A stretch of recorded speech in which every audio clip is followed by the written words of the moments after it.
आओ जीना सीखें। कहानी। Script writer.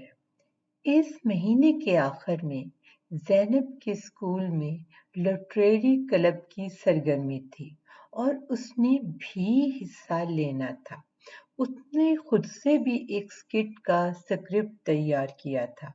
टीचर ने कहा था कि आप लोग खुद भी स्किट तैयार करें और स्किट ऐसा होना चाहिए जो अपने अंदर तफरीह के साथ साथ तुलबा तक वाज़ा इखलाकी सबक भी रखता हो या ऐसा पैगाम हो जो आपके साथी तुलबा व तालबात में पॉजिटिव सोच की तहरीक पैदा करे। ज़ैनब का शुमार उन बच्चों में होता था जो अच्छी कहानियां लिख लेते हैं, इसलिए टीचर ने उसके ज़िम्मा ये काम लगाया था। लेकिन ज़ैनब को ये समझ नहीं आ रहा था कि वो स्किट के मुकालमे कैसे लिखे।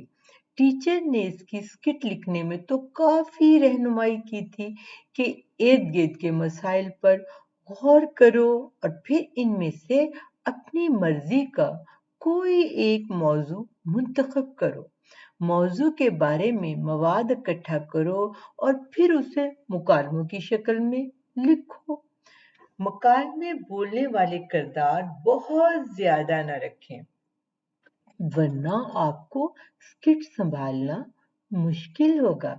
मुकालमे ऑडियंस की फहम के मुताबिक हों ताकि हर जमात के बच्चे उन्हें आसानी से समझ सकें और आपके स्किट का लुत्फ ले सकें। ज़ैनब ने अपने हम जमात दोस्तों से मौज़ूआत डिस्कस किए। हमना का ख्याल था कि माहौल की आलूदगी पर लिखा जाए, जबकि अहमद और मोहम्मद का ख्याल था माहौलियाती आलूदगी पर तो पिछले साल भी स्किट हुआ था, लिहाजा इस मर्तबा दरख्तों के फवायद पर करते हैं। ज़ैनब को ये मौजू पसंद आया। नबीला ने पूछा, लेकिन हम दरख्त कैसे बनेंगे? तो हमना की ड्राइंग अच्छी थी। उसने कहा, मैं चार्ट पर दरख्त बना दूंगी और सबा की कटिंग बहुत नफीस है, वो काट देगी। ज़ैनब को ये आइडिया पसंद आया और उसने मुकालमे लिखने शुरू कर दिए। उसने लकड़हारे का एक किरदार बनाया और इसके साथ 2 दरख्तों के मुकालमे लिखे जो लकड़हारे को लकड़ी काटने से मना करते हैं, और फिर 2 बच्चों की एंट्री होती है जो लकड़हारे को बताते हैं कि दरख्त क्यों जरूरी हैं और उनके क्या फवायद हैं। अगर दरख्त काटे भी जाएं तो कटते वक्त उनकी उम्र कितनी होनी चाहिए। ये स्किट उनकी जमात का था और परफॉर्म भी उन्होंने ही करना था, लिहाजा उसने अहमद और नबीला को ज़हन में रखकर बच्चों के मुकालमे लिखे।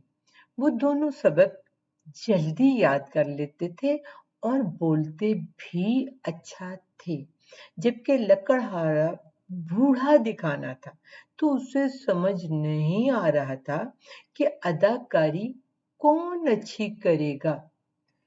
टीचर ने मशवरा दिया कि बच्चों से मुकालमे बुलवाकर देख लिए जाएं, जो अच्छा बोलने के साथ साथ अदाकारी भी अच्छी कर ले उसे मुंतखब कर लिया जाए।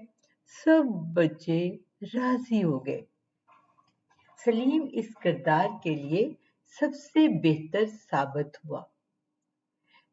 ज़ैनब ने स्क्रिप्ट में हर किरदार के सामने उसका गेटअप भी लिखा था और मुकालमे बोलने का दौरानिया भी।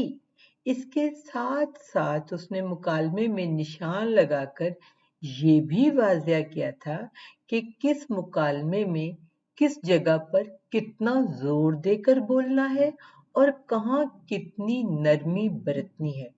टीचर ने ज़ैनब की तारीफ करते हुए कहा, ज़ैनब आप में तो अच्छा ड्रामा लिखने की सलाहियत मौजूद है। इससे पहले कभी ज़ैनब को भी ये पता नहीं था कि उसमें ये सलाहियत मौजूद है, लेकिन ज़ैनब की हौसला अफजाई करने वाली टीचर भी नहीं जानती थी कि आने वाले वक्त में वो मुल्क की सबसे बड़ी ड्रामा राइटर बनने जा रही है।